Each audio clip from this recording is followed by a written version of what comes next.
jointly. And my prediction is that the campaign will succeed. We already have about 50 faculty members in Chicago who are committed to help us organize. That means they're committed to walking through the halls and talking to their colleagues about collective bargaining and asking their colleagues to sign authorization cards.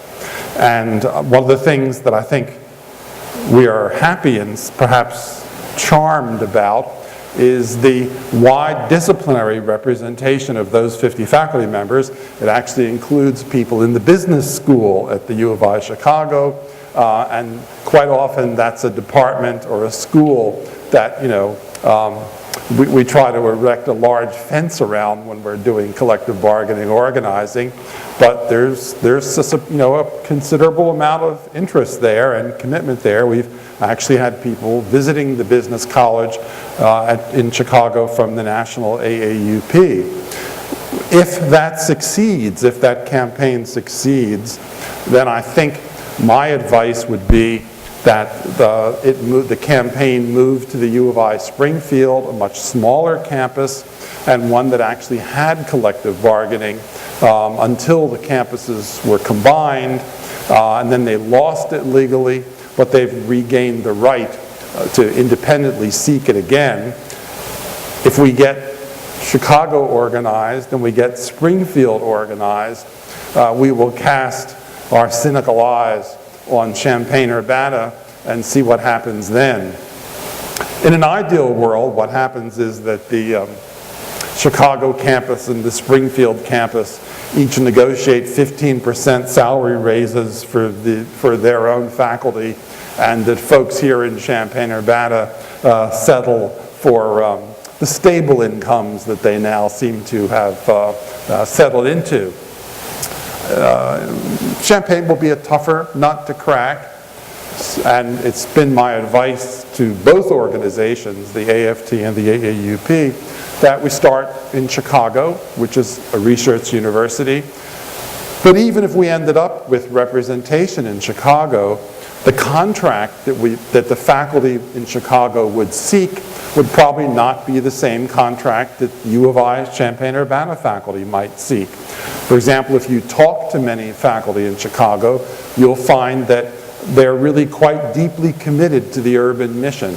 So a collective bargaining contract for Chicago is likely to include clauses that reinforce and enhance that urban mission, that seek to do good for the community, that seek to bring more inner city students into the school, that look for more support for those activities.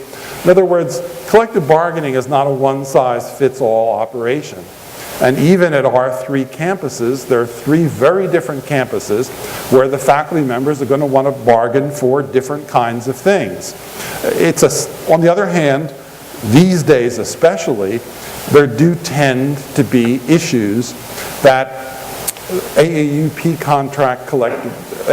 collective bargaining tends to emphasize. For example, a standard thing that our contract negotiations push is more research and travel allocations for the faculty.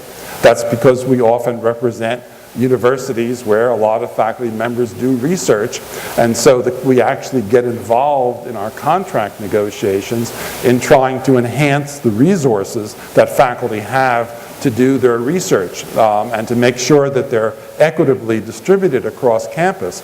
So, bargaining for a research university is not the same as bargaining for a community college. The values are different. The faculty members set the priorities, and the priorities are often campus-specific. The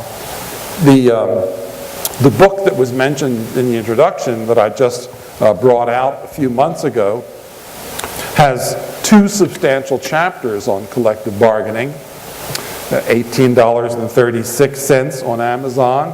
If you have portable computers with you, you could order it while we're sitting here. If not, order it when you go home. And part of what I try to do in those chapters on collective bargaining is to lay out the kind of collective bargaining that I think higher education increasingly needs. There are many faculty unions around the country that I'm unhappy with, that I think have sort of lost their way. A faculty union, despite the importance of salary and benefits, should not only be devoted to the welfare and self-interest of the faculty. A faculty union should be the most powerful democratic force on campus. It should be looking out for the welfare not only of faculty members, but of staff members, graduate students. It should be looking out for the welfare of all the people in the campus community, whether or not it officially represents them in the union or not. It should be concerned with undergraduate tuition. It should be concerned with undergraduate debt. A faculty union should be actively involved in all of the issues that can make the campus a better place to live. In other words, my notion of a faculty union is of a rather progressive and in some ways idealistic force. It's a union devoted to the common good, not only to bettering faculty members' lives, but to bettering the lives of everyone on campus. And around the country, there are many faculty unions that get involved in just that. I talked to one of our unions in Iowa that's making its theme for this year the increasing problem of undergraduate debt. It's one of the things the faculty union is really concerned about, and it wants to reach out to that constituency, build commitment and loyalty from students and parents, and they think one way to do that is to address that issue of grave concern. So I think, if this campus does get, or begin to get, seriously interested in the possibility of unionization, people should keep their minds open to what a union can be. Absolutely essential in virtually every union negotiation in higher education these days is shared governance. It's threatened all across the country. We are seeing many more administrative decisions by fiat. We're seeing budget allocations without real faculty participation. We're seeing expenditures hidden within the budget in categories where they're not visible. We're seeing more Freedom of Information Act requests to ferret out what money is actually spent on. So certainly, from my perspective at least, a union effort in Champaign-Urbana would include a real drive for the faculty to get much more complete information about the budget and to have much more direct involvement in how funds are allocated. The Campus Faculty Association, which I hope many of you are members of, and if not, you should certainly join. Megan and